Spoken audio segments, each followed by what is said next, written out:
Hello, and thank you so much for joining me. Today we're going to be making water kefir together. I just got this in the mail. I paid about $15 for this. First step is 3 cups of water. I've got a glass mason jar that is a 32 ounce, a quart jar, and it actually has markings on the side. So I'm going to fill it up to the 24 ounce because we need 3 cups of water. And then I'm going to add a quarter cup of cane sugar and dissolve it in the glass jar. Now it's optional to also add molasses. Molasses has a very high mineral content. I'm gonna add a tablespoon. This is an 1/8 of a cup measuring cup, but I didn't have my tablespoon, so I did half the way there. I'm gonna add a tablespoon of this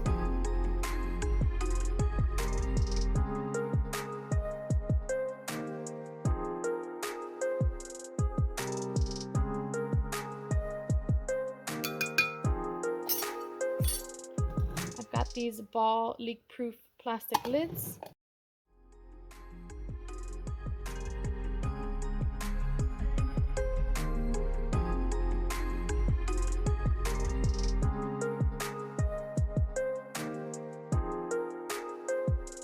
They're called grains, but they have nothing to do with what we know as grain. Oh my goodness, I can definitely smell them. Kind of smells like kombucha, but not. But here goes. Let's see if you can see that there. Please don't splash on me.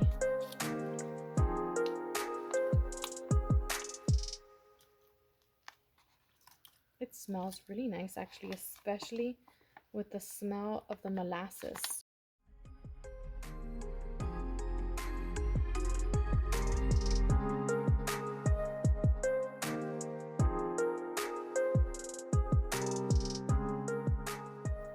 Okay, and now I'm going to cover it up with a paper towel because the cloth that I used to use on my kombucha is still sitting on the jar with the SCOBY that I salvaged. And I'd rather just keep it for kombucha. I don't want to use it for something else. Warm location, ideally 76 to 78 degrees Fahrenheit, out of direct sunlight, and you just let it ferment for 48 hours. I definitely recommend dating your jar so that you know when you started it. And then put the time as well. It has now been 48 hours, and I'm going to strain this liquid over my sink because you're going to discard the first liquid that's used to refresh the kefir.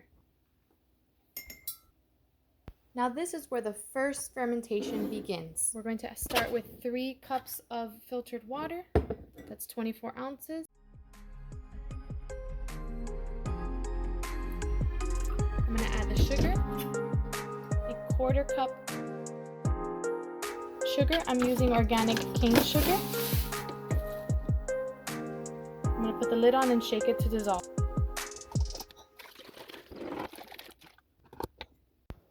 Now we put the kefir grains back into our jar.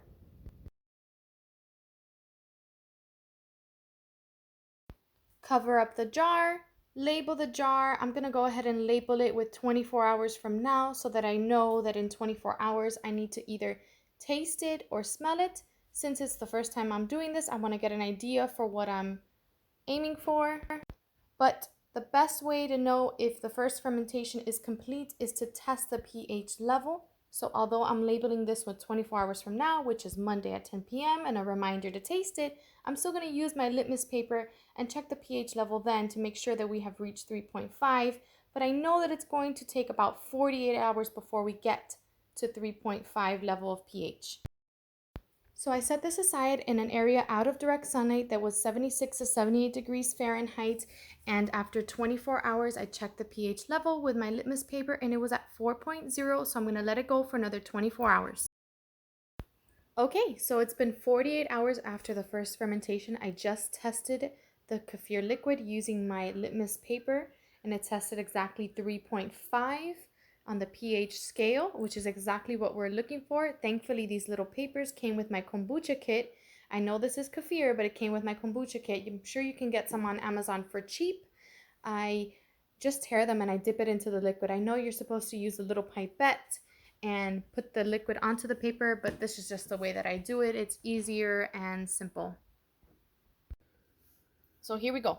What you're going to need for the second fermentation is a strainer, a funnel, your bottles. I like to use these GT's Synergy. It's the same thing that I use for my kombucha. I'm using them again now for this. It's because it's my favorite store-bought brand kombucha, and because the bottles are perfect for kombucha, and I hope that they'll be perfect for kefir. I don't see the point in buying flip-top bottles. I got tons of carbonation from these, so I'm very happy with that. I'm going to take off this lid. I'm going to pour this over.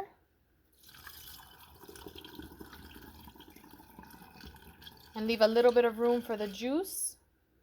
I'm going to switch over to the other bottle.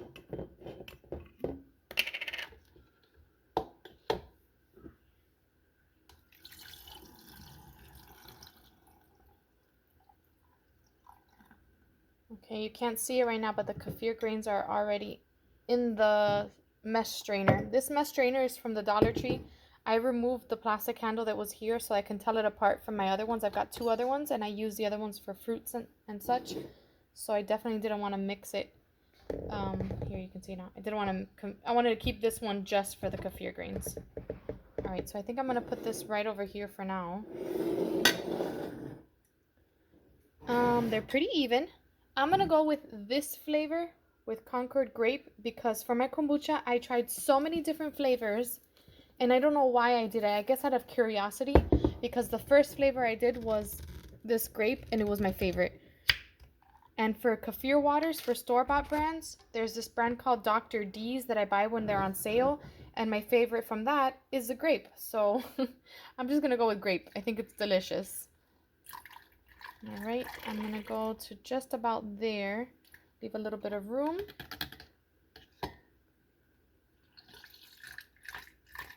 I'm going to guess that it's about the same as when I do kombucha. It looks like it's approximately 4 ounces of juice, but I didn't feel like measuring it, and I don't see the point, honestly.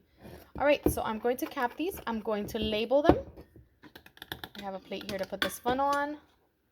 This was absolutely 100 times easier and cleaner than making kombucha. I hope that this ends up being something that I can make all the time. Oh, I also wanted to say, the reason why I buy this Lakewood Organic is, well, 1, I want organic, and 2, there's Lakewood and then there's another brand. I forget the name. I think it starts with a K.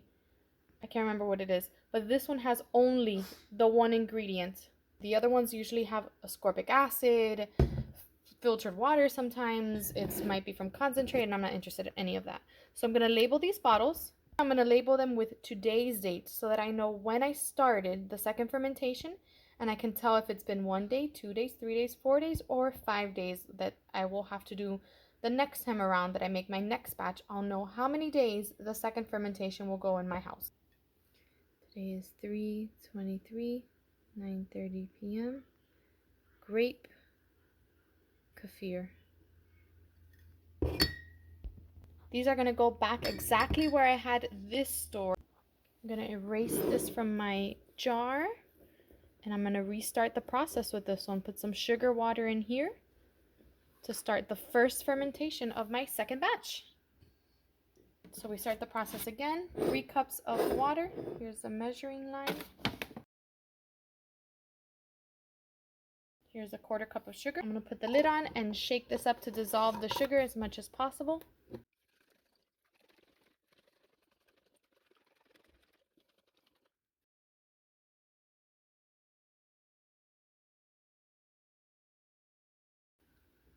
I'm going to put the grains back in.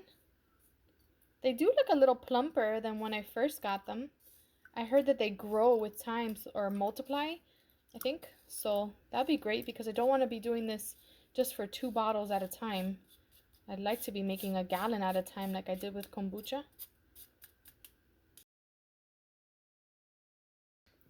Put my paper back on and my rubber band. Jar with today's date. Today is Wednesday, 3/23. I'm writing at a weird angle, 9 p.m. And I'm going to, that's the first ferment. And then the second ferment is going to be in 2 days. Friday, 3:25, 9 p.m. I'm only being really thorough with my labeling right now since it's only my first time making this, and this will be my second batch. Afterwards, I'm sure that I'll get the hang of it and I won't have to write as much. And I want to write here as a reminder that I'm looking for 3.5 pH level of acidity. And then that's when I can do the flavoring. All right, thank you so much for watching this video. I hope that I inspired you to make kefir at home, seeing how simple and easy and actually inexpensive it is and to make this at home. And I can't wait to hear how it goes for you. Thank you again for watching and have a wonderful, wonderful day. Bye.